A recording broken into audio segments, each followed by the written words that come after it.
The alarm siren screamed across the mining colony of Kepler 442b, but Captain Hana already knew they were too late. She stood on the command deck of the defense station, watching the sensor screens light up with hostile contacts. 12 alien warships had dropped out of faster-than-light travel just outside the colony's orbit. They were massive, their hulls covered in strange organic patterns that pulsed with violet light. "Get everyone to the underground shelters," Hana ordered, her voice steady, despite the fear crushing her chest. "All civilian transports, launch now. Head for the outer system." Her crew moved quickly, but Hana knew the truth. The colony had 4 small defense ships. The aliens had 12 warships, each one 10 times larger than anything humanity had ever built. This wasn't a battle. This was an execution. The alien ships opened fire without warning, without any attempt at communication. Beams of superheated plasma tore through the colony's outer structures. The agricultural domes exploded in silence, their transparent walls shattering into millions of glittering fragments. Hana watched the civilian transport her brother Taemin was piloting try to escape. An alien beam caught it squarely, and the ship simply ceased to exist. "All defense ships, engage the enemy," Hana said, her voice breaking only slightly. "Buy time for the civilians." The 4 human ships launched, their railguns and missile tubes firing everything they had. It was like throwing stones at a mountain. The alien shields absorbed the impacts without even flickering. In response, 3 of the alien warships turned their attention to the defense fleet. Within minutes, 3 human ships were gone. Only Hana's command ship remained, and it was badly damaged. Down on the planet's surface, Chief Engineer Dae Jung ran through the underground tunnels, helping colonists reach the deepest shelters. He was a big man with calloused hands and a practical mind that never stopped working on solutions. As the ground shook from orbital bombardment, he pulled a young girl out of a collapsed doorway and carried her to safety. "Sir, the main reactor is taking damage," one of his engineers reported over the radio. "If it goes, the whole southern sector will be destroyed." "Shut it down," Dae Jung ordered. "Manual shutdown now. I don't care if we lose power." He made it to the main shelter and sealed the blast doors just as another explosion rocked the colony. Through the reinforced walls, he could hear the screams of those who hadn't made it in time. 2,000 people lived in this colony. Dae Jung knew that number was dropping fast. In orbit, Hana's ship was dying. The main engines were offline, life support was failing, and fires burned in 3 compartments. She had ordered the crew to evacuate, but she remained on the bridge. If she was going to die, she would die watching her enemy. That was when something unexpected happened. The largest alien warship, the one that had destroyed Taemin's transport, suddenly shuddered. Its organic hull patterns flickered and went dark. Explosions rippled along its spine, small at first, then growing larger. The ship had been in the middle of charging its main weapon when something went catastrophically wrong with its power systems. "Captain, that dreadnought is going critical," her sensor officer reported, his voice filled with shock. "Their reactor is overloading." Hana watched as the massive alien ship began to list, its engines sputtering.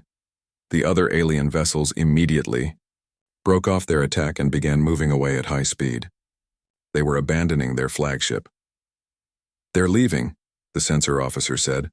"All hostile ships are jumping to faster than light. They're running." The alien dreadnought, now completely powerless and burning from a dozen internal explosions, began falling toward the planet. Hana's damaged ship could barely maneuver, but she managed to move out of its path. The massive alien vessel streaked through the atmosphere like a dying star, its hull heating to white-hot temperatures. It crashed into the barren plains 200 kilometers from the main colony, carving a trench 10 kilometers long into the rocky ground. Then there was silence. The attack had lasted 40 minutes. The aliens were gone, leaving their broken ship behind like discarded trash. 3 days later, Hana stood in the ruins of the colony's main habitat dome, waiting for the relief fleet from Earth. Of the 2,000 colonists, only 800 had survived. The rest were dead, including her brother. The alien ship sat on the horizon, a mountain of twisted metal and strange organic technology that occasionally sparked with residual energy. Admiral Sung Ho arrived with 30 ships and 5,000 personnel. He was an older man with gray hair and sharp eyes that had seen too many battles. He found Hana in the temporary command center, staring at reports of the dead. "Captain, I'm sorry for your losses," Sung-ho said quietly. "Earth Command has ordered me to destroy the alien wreck. We can't risk them coming back for it." "No," Hana said, looking up at him. "Don't destroy it." Sung-ho raised an eyebrow. "Captain? They left it behind because they thought it was worthless. They thought we couldn't use it." Hana stood and walked to the window, looking at the crashed ship. They were wrong. That was when Daijung entered the room, covered in dust and carrying a data tablet. "Admiral Captain, you need to see this. My team did a preliminary scan of the wreck. That ship is a Velkari Empire flagship-class dreadnought, the most advanced warship they have." "Had," Hana corrected. "Now it's ours." "It's damaged beyond repair," Sung-ho protested. "We don't have the technology to fix alien systems." Daijung smiled grimly. "We don't need to fix it, we need to learn from it. Strip it down, understand how it works, and rebuild it our way. Admiral, that ship has weapons that can destroy planets, power systems we've only theorized about. If we can make even 10% of it work, we'll have a weapon that can hit back." Sung-ho was quiet for a long moment, thinking. "Earth Command will never approve this. The politicians are already talking about peace negotiations. They're terrified of escalating." "The Velkari killed 2,000 people here without warning, without reason," Hana said, her voice cold. "They'll do it again at the next colony, and the next. We can't negotiate with them. We need to show them that attacking humanity has consequences." 3 weeks later, after fierce debates in Earth's government, the decision was made.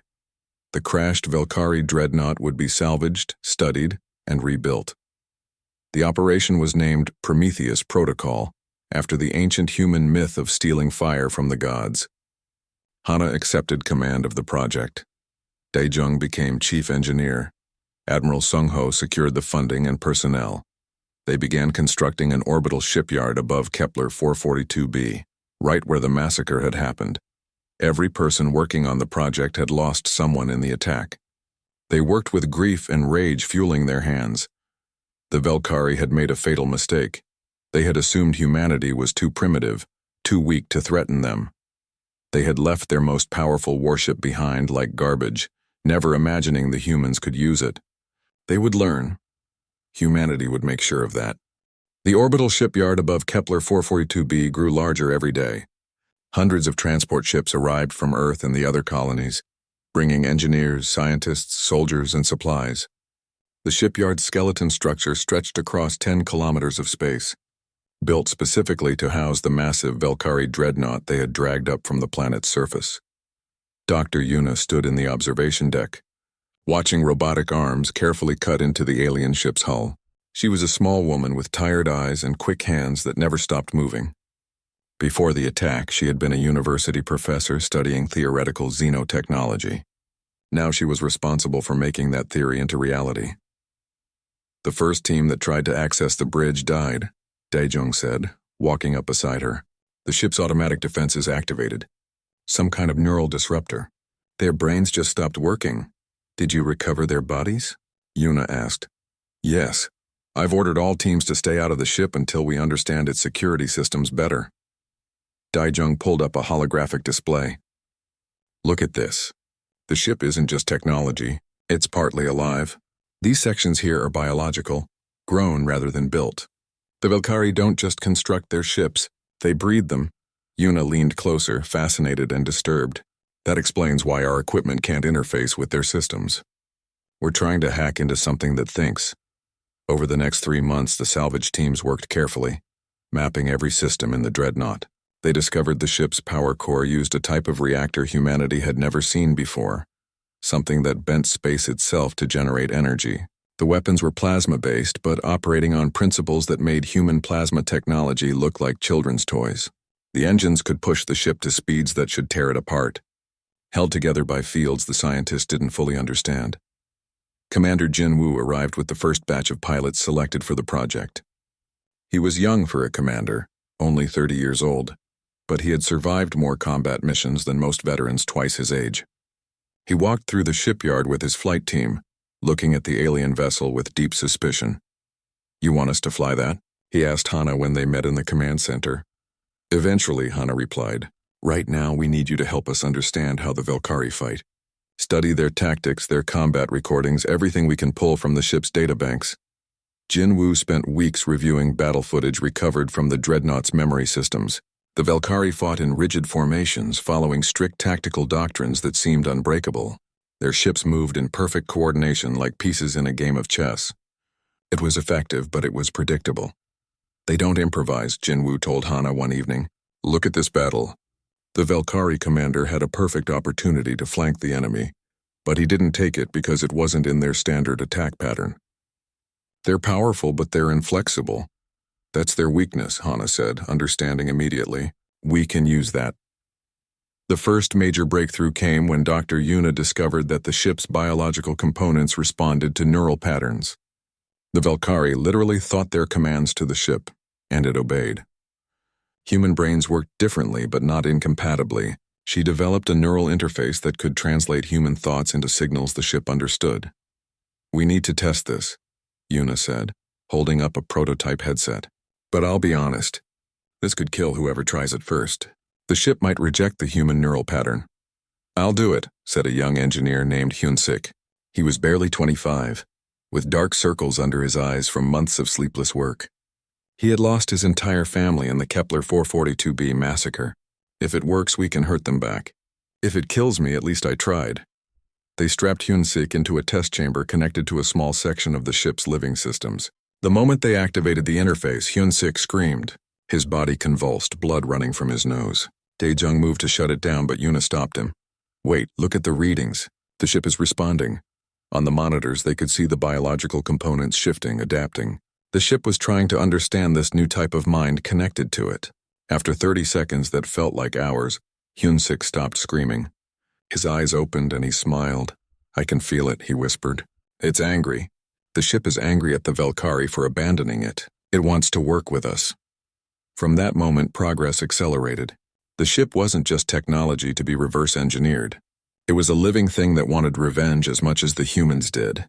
The biological systems began adapting themselves to human control, growing new neural pathways that interfaced more smoothly with human operators. Dae-jung's engineering team started replacing damaged Velkari systems with human technology, creating hybrids. They grafted human computer systems into alien processing cores. They modified the plasma weapons to fire faster, even if it meant sacrificing some range. They reinforced the living hull with earth alloys, making it stronger but less elegant. Hyun-sik became obsessed with the weapon systems. He worked 18-hour days developing new ways to use the Velkari technology. He discovered the plasma cannons could be modified to specifically target biological systems. The irony was perfect. The Velkari's own weapons, improved by humans, could be turned against their living ships. "We're not just rebuilding this ship," Hyun-sik told Hana one day, his eyes gleaming with fierce determination. "We're making it into something the Velkari never imagined. Something they'll fear." 14 months into the project, they were ready for the first power-up test. Admiral Sung-ho arrived from Earth to observe, along with representatives from the government. Thousands of personnel evacuated the shipyard as a precaution. Only a small team remained, including Hana, Dae-jung, Yuna, and Jinwoo. "Initialize the reactor," Hana ordered.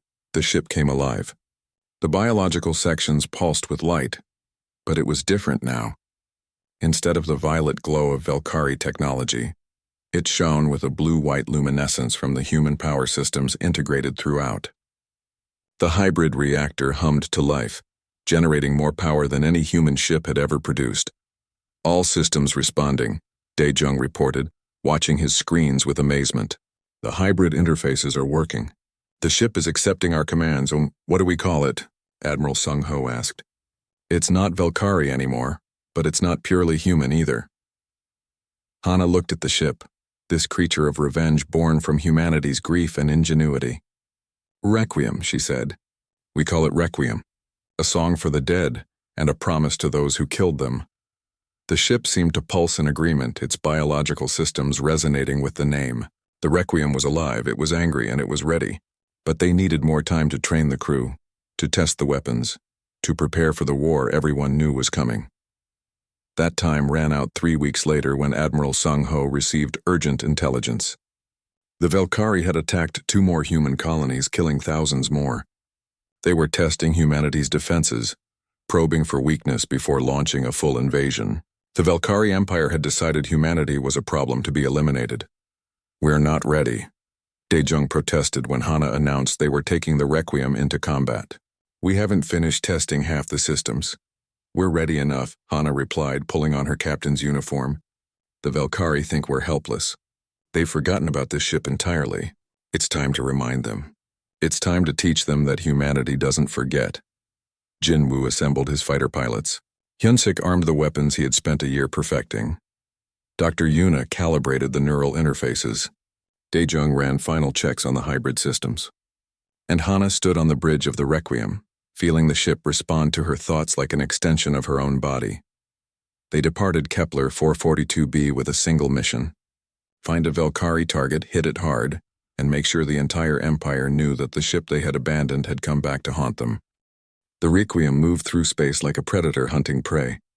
On the bridge, Captain Hana sat in the command chair, feeling the ship's biological systems humming beneath her feet. The neural interface connected her thoughts directly to the vessel, and sometimes she couldn't tell where her mind ended and the ship's awareness began. Approaching the combat simulation zone, Jinwoo reported from the helm. He wore a neural interface headset, his hands moving across controls that responded as much to his thoughts as his touch. "All fighter craft ready for deployment. Begin simulation," Hana ordered. The Requiem sensors created virtual enemy ships in the empty space around them, projecting the combat scenario directly into the crew's neural interfaces. To their augmented senses, the phantom Velkari warships looked completely real. This was their 10th simulation in 3 weeks, and each one pushed the crew harder than the last. "Hostile targets acquired," Hyunsik called out from the weapon station. Charging main plasma batteries, the simulation began. Virtual Velkari ships opened fire, and the Requiem moved to engage.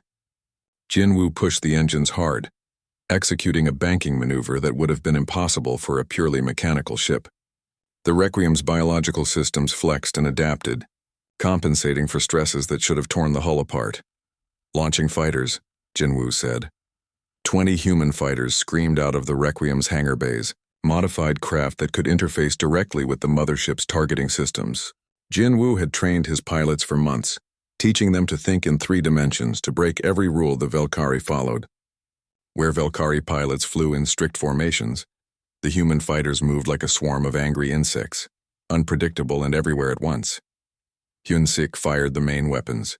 The plasma cannons, hybrid creations mixing Velkari energy systems with human targeting computers, struck with devastating accuracy.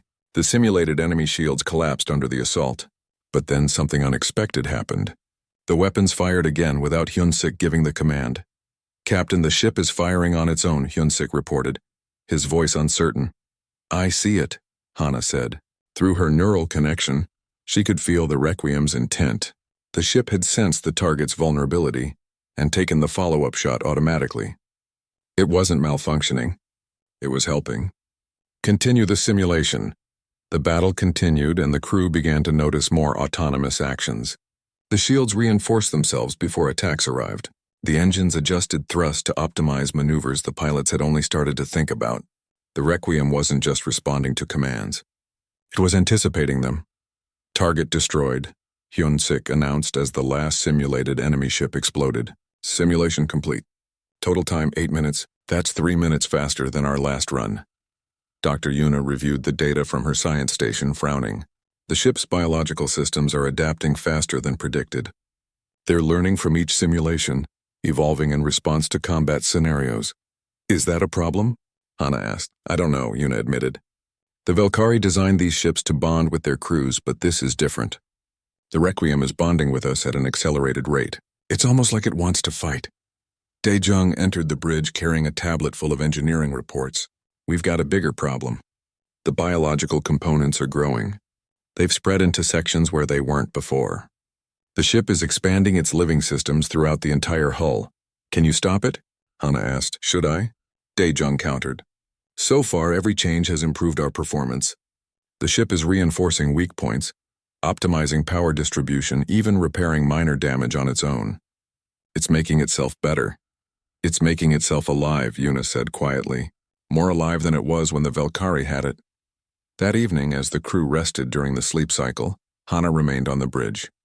She stood alone in the dim lighting, her hand pressed against the wall. Beneath her palm, she could feel a faint pulse like a heartbeat. The ship was sleeping too in its own way. "I know what you are," she whispered to the Requiem. "You're angry just like us. They abandoned you. They threw you away. We understand that feeling." Through the neural interface still connected to her mind, she felt something respond. Not words, but emotions, recognition, agreement, purpose.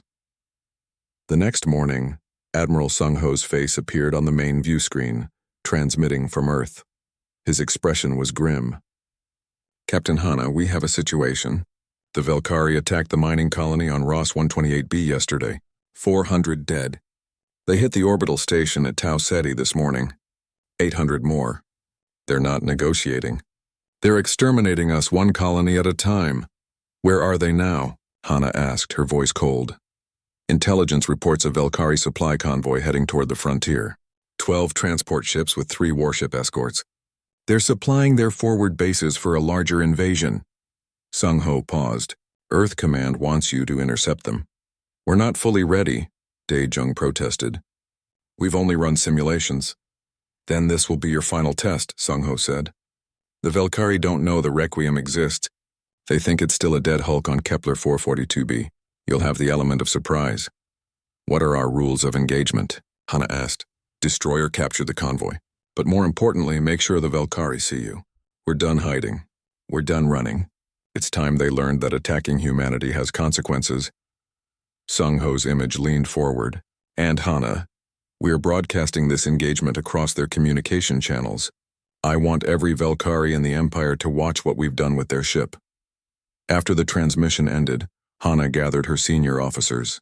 Jinwoo, Hyunsik, Yuna, and Dae-jung stood around the holographic tactical display showing the convoy's projected route. "This is it," Hana said. "Everything we've worked for comes down to this mission. The Valkyrie left their ship behind because they thought we were too primitive to use it. We're about to prove them wrong. The convoy will be expecting threats," Jinwoo said, studying the tactical display. "They'll have their shields up, weapons charged. Even with the Requiem, those are still Valkyrie warships. But we have advantages they don't expect," Hyunsik said, a fierce smile on his face. "Hybrid weapons they've never seen. Tactics they won't predict, and a ship that wants revenge as badly as we do." "The convoy passes through the Erebus field in 36 hours, Yuna noted, pointing to a region of space littered with debris from an ancient battle. Old shipwrecks, asteroid fragments, lots of places to hide. "Perfect," Hana said. "We'll wait there. Power down to minimal signatures. Let them come to us. And when they're close enough that they can't escape, we hit them with everything we have." The Requiem jumped to faster-than-light travel. Its hybrid systems making the transition smoother than any human ship could manage. As they traveled, the crew made their final preparations. Pilots checked their fighters. Gunners calibrated their weapons. Engineers monitored the fusion of human and Valkyrie technology throughout the ship. Hana returned to her quarters for a few hours of rest before the battle. She lay in her bunk, but sleep wouldn't come. She thought about her brother Tae-min, about the 2,000 people who had died at Kepler 442b, about the 1,200 more killed in the recent attacks. The Valkyrie had started this war without warning, without mercy. Now humanity would show them what that meant. Through the neural interface that never fully disconnected, she felt the Requiem's presence in her mind. The ship was eager, ready. It had been built for war, abandoned in defeat and reborn with purpose. The Valkyrie had thrown away a weapon, and that weapon was coming back for them. 36 hours later, the Requiem drifted silently in the Erebus field. Hidden among the wrecks of ships destroyed centuries ago, the biological systems were powered down to almost nothing, making the ship nearly invisible to sensors. The crew waited in silence, watching their screens, counting down the minutes until the Valkyrie convoy arrived. "Contact," Jinwoo whispered. 12 transport ships, 3 escorts, exactly as predicted. "They have no idea we're here." The Valkyrie convoy moved through the Erebus field like they owned the galaxy. The 3 escort warships flew in a standard defensive formation. their sensors scanning passively but without real concern. Why would they worry? Humanity had no ships capable of threatening Velkari military vessels. The convoy commander, a veteran named Kelvash, had made this supply run dozens of times without incident. Hidden among the ancient wreckage, the Requiem waited. On the bridge, Captain Hana watched the enemy ships approach through her neural connection to the ship's sensors. She could feel the Requiem's anticipation, its biological systems responding to her emotions. The crew sat at their stations in absolute silence, breathing slowly, hands hovering over controls. Convoy is entering optimal firing range, Hyun-sik whispered from the weapons station. All batteries charged and ready. Fighters prepared for launch, Jin-woo added quietly. Pilots report ready. Target lock acquired on the lead escort, Hyun-sik continued. Waiting for your order, Captain. Hana felt her heartbeat synchronize with the ship's pulse. Through the neural interface, the Requiem fed her tactical data directly into her consciousness. She could see the convoy's formation, predict their movements, feel their vulnerability. The Velkari had no idea death was waiting in the wreckage around them. Dr. Yuna, activate the communication intercept, Hana ordered. I want the entire Velkari military network to see this. Yuna's fingers danced across her console, tapping into their military frequencies now. We're broadcasting on all channels. Half the Velkari fleet will be watching this. Good, Hana said coldly. Jinwoo on my mark, full power. Hyun-sik, fire everything. Show them what we've done with their ship. The convoy continued forward, unaware. Kelvash sat in his command chair, reviewing supply manifests, bored. His sensors showed nothing but old wreckage and empty space, another routine run to another insignificant human frontier. Mark, Hana said. The Requiem erupted from the debris field like a monster from nightmares. Its biological hull pulsed with blue-white energy as the hybrid reactor surged to full power. The main plasma batteries, enhanced with human targeting systems and augmented by the ship's living neural network, fired in perfect synchronization. The lead Velkari escort never had a chance to raise its shields. The plasma beams, more powerful than anything the Velkari had designed, punched through the hull like it was paper. Internal explosions tore the ship apart from the inside. It died in seconds. Contact! Kelvash screamed on the Velkari command network. We're under attack! Unknown hostile massive energy signature. His voice cut off as he saw the sensor readings. Impossible. That's the Talgarath. That's our ship. Not anymore, Hana said, her words broadcast directly onto the Velkari channel through the captured communication array. You left it behind. We brought it back. The remaining 2 Velkari escorts scrambled to respond, bringing shields online and charging weapons. But the Requiem wasn't alone. 20 human fighters exploded from its hangar bays, spreading out in an attack pattern that defied Velkari tactical doctrine. Jin-woo had trained his pilots to move chaotically, to attack from unexpected angles to break every rule the Velkari followed. All fighters, engage at will, Jin-woo commanded. Remember your training. Make them chase you. The fighters darted between the transport ships, using them as cover. The Velkari escorts tried to target them, but their point defense systems couldn't track the erratic human flight patterns. Then something incredible happened.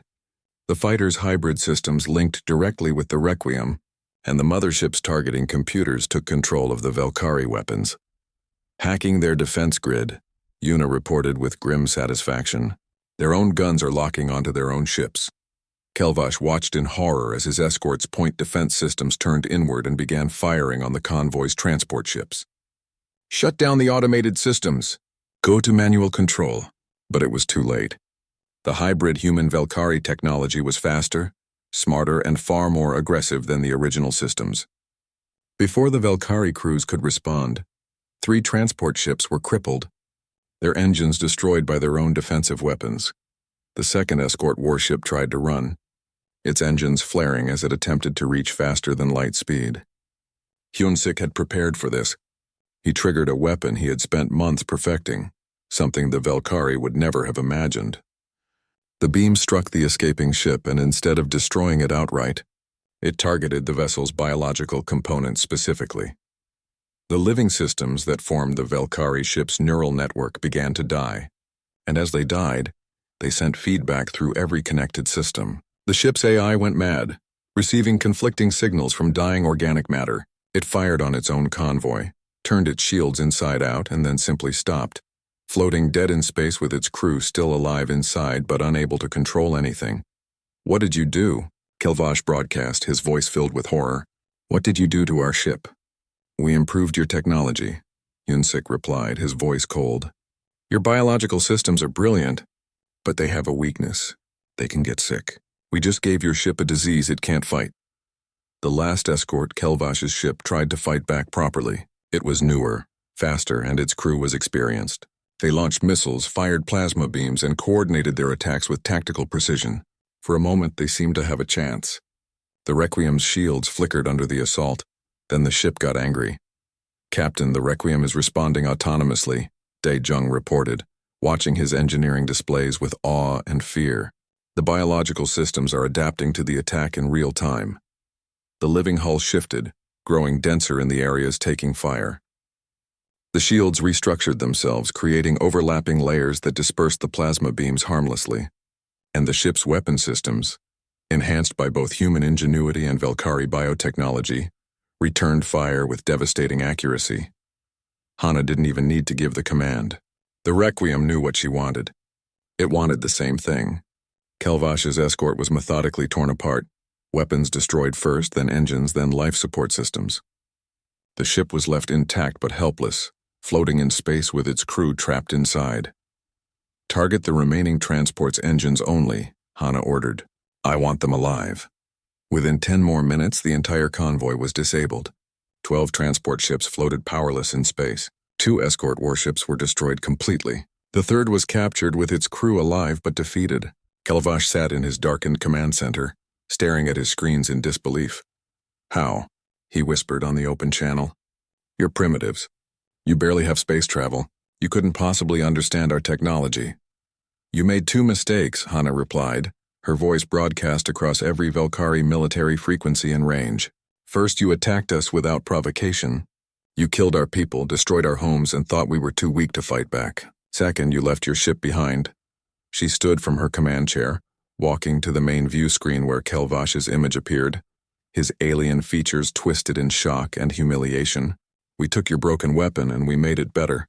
We combined your biotechnology with our adaptability. We created something you never imagined, and now we're going to use it to make sure you regret every human life you've taken." "This is war," Kelvash said, trying to regain some dignity. "The Velkari Empire will crush you for this." "You declared war when you fired on civilians," Hana said coldly. "We're just returning fire. And we want your empire to know something. We're not afraid anymore. We're not running. You left your most powerful ship behind like garbage, and now it's coming back for you. Tell your fleet commanders. Tell your empire. The Requiem is hunting." She ended the transmission and turned to her crew. They looked exhausted but triumphant. In 30 minutes of combat, they had disabled an entire Velkari convoy without losing a single fighter or taking serious damage. The battle had been broadcast across Velkari military channels.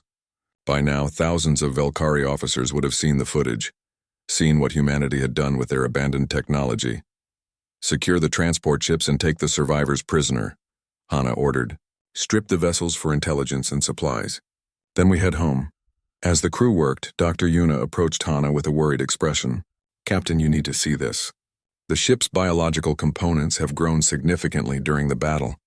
They spread into new sections, reinforced the weapons, even created new neural pathways." "Is that a problem?" Hana asked. "The Requiem isn't just adapting anymore. It's evolving. The combat triggered something in the biological systems. They experienced what they were designed for, and they want more." Yuna pulled up detailed scans. "The ship is becoming more alive, more aware. I'm not sure we're controlling it anymore. I think we're partnering with it." Hana looked around the bridge at her crew, then at the disabled Velkari ships floating in space outside. "As long as it wants to fight the Velkari as much as we do, I can live with that." The news of the convoy's destruction spread through the Velkari Empire like poison. Fleet Commander Vortash watched the battle footage for the 20th time, his clawed hands gripping his command chair. He had ordered the attack on Kepler 442b 18 months ago. He had commanded the fleet to destroy the human colony and abandon the damaged Talgorath. He had dismissed humanity as an insignificant species barely worth noticing. Now that decision haunted him. The humans had taken his ship, his pride, and turned it into a weapon specifically designed to humiliate the Velkari Empire. The footage showed Velkari technology enhanced, improved, and wielded by creatures the Empire considered primitive. It was intolerable. "Assemble a hunter fleet," Vortash commanded. 15 warships, our best crews, newest vessels. I will personally lead them. That abomination must be destroyed, and the humans must learn the price of defying the Empire. The Velkari High Command approved immediately. This wasn't just military strategy anymore. This was about honor, about power, about showing the galaxy that the Velkari Empire could not be challenged. They mobilized their forces and prepared for the largest engagement of the war. On Earth, Admiral Sung Ho stood in the military command center, watching intelligence reports flood in. The Velkari are gathering a massive fleet. They're coming for the Requiem specifically. Good, Captain Hana replied over the communication channel from her ship. Let them come. But not here. We choose the battlefield. We fight at Kepler 442b where it all started. That's what you want? Sung Ho asked. To bring the fight back to the place where thousands died? It's where they learned to fear us, Hana said. It's where they made their mistake. It's where we'll finish this. For 3 months, Daejung's engineering teams worked around the clock. They turned Kepler 442b's orbital space into a massive trap. Hidden weapons platforms were positioned throughout the debris field, left from the original attack. Automated defense drones were programmed with the unpredictable tactics Jin Woo had developed, and 3 more partially completed hybrid ships, crewed by skeleton teams, joined the Requiem. Hyun-sik worked obsessively on his weapon systems. He barely slept, barely ate. His engineers worried about him, but he pushed them away. They killed everyone I loved, he said. I'm going to make sure their ships feel what we felt. Pain, loss, death. He succeeded. His new weapons were horrifying in their effectiveness. They specifically targeted the biological components in Velkari vessels, causing the living systems to attack the mechanical parts. A Velkari ship hit by these weapons would essentially eat itself from the inside. Dr. Yuna made a discovery that changed everything. The Requiem's biological systems had continued evolving, and they had developed the ability to communicate directly with other Velkari ships. Not just intercept communications, but actually interface with their neural networks. We can hack their ships at the biological level, Yuna explained to Hana. The Requiem remembers being Velkari. It can pretend to be one of them long enough to get inside their systems. Then we can take control. Do it, Hana said without hesitation. Prepare that system for the battle. I want to be able to turn their own fleet against them. Jin Woo drilled his expanded fighter wing relentlessly. He now commanded over 100 pilots, all flying hybrid fighters that could interface with the Requiem and the other hybrid ships. They practiced formation flying, then deliberately broke formation to attack in chaotic swarms. They learned to use the debris field, the weapons platforms, and even damage ships as tactical advantages. When Vortash's hunter fleet finally arrived at Kepler 442b, they found the Requiem waiting for them in orbit above the colony. The hybrid ship sat alone, broadcasting on all frequencies, daring the Velkari to attack. Arrogant primitives, Vortash snarled. They think one stolen ship can defeat 15 of our finest warships. Show them their mistake. All vessels attack formation. Destroy that abomination. The Velkari fleet moved forward in perfect coordination, following centuries of tactical doctrine. They formed a sphere around the Requiem, cutting off all escape routes. Their weapons charged simultaneously, preparing to fire a combined barrage that would overwhelm any shields. Now, Hana whispered. The hidden weapons platforms activated, firing from dozens of positions throughout the debris field.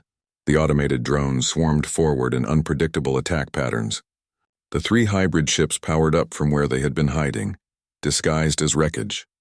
And Jin Woo's fighter wing launched over 100 craft moving in a coordinated chaos that confused Velkari targeting systems. Vortash realized too late that he had flown into a trap. Defensive formation. Watch for Hyun-sik fired his bioweapons. 3 Velkari warships screamed over the communication channels as their living systems went mad. Biological components attacking mechanical ones. The ships didn't explode.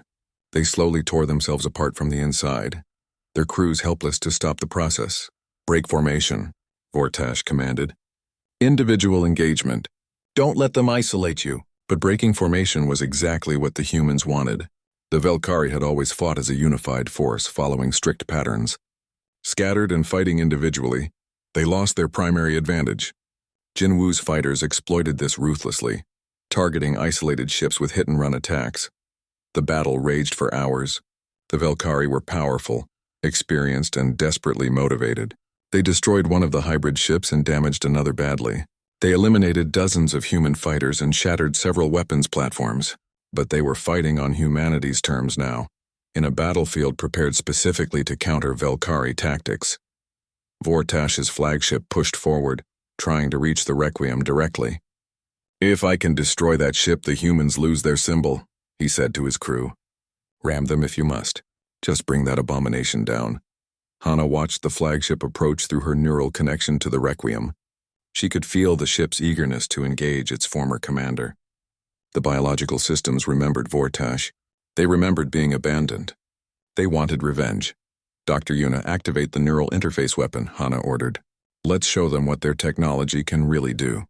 As Vortash's flagship closed to ramming distance, the Requiem extended tendrils of biological matter, faster than the Velkari could react. The living systems reached out and physically connected to the enemy ship's hull, piercing through and interfacing directly with its neural network. "What's happening?" Vortash screamed as his controls went dead. "What are they doing?" The Requiem wasn't just hacking Vortash's ship.